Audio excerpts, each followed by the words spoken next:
US President Donald Trump has said that he is hopeful of agreeing on a deal with Iran.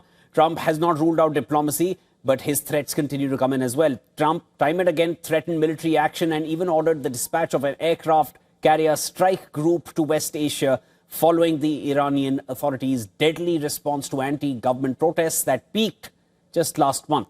Iran's Supreme Leader Ayatollah Ali Khamenei on Sunday likened the protests to a coup, warning that a US attack would trigger a broader conflict.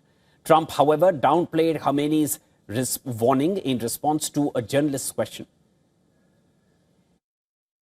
Why wouldn't he say that? Of course you can say that, but we have the biggest, most powerful ships in the world over there, very close, a couple of days, and hopefully we'll make a deal. If we don't make a deal, then we'll find out whether or not he was right. An Axios report suggests the Trump administration has told Iran through multiple channels that it's open to meeting to negotiate a deal.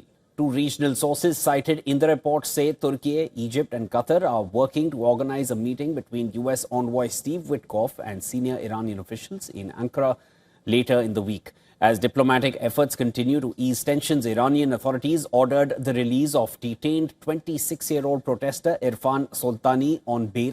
He was arrested in January for what Iran's judiciary said were charges of propaganda against the Islamic Republic.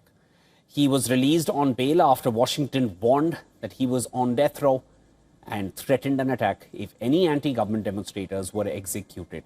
However, Iran said Soltani had never been sentenced to death and that the charges against him did not carry the death penalty. US is also reportedly preparing for Iran strikes. A report by the Wall Street Journal suggests that US is deploying additional air defense systems to West Asia to bolster protection for Israel and its Arab allies. According to the report, the Pentagon is moving THAAD and Patriot air defenses to bases with US personnel across the region.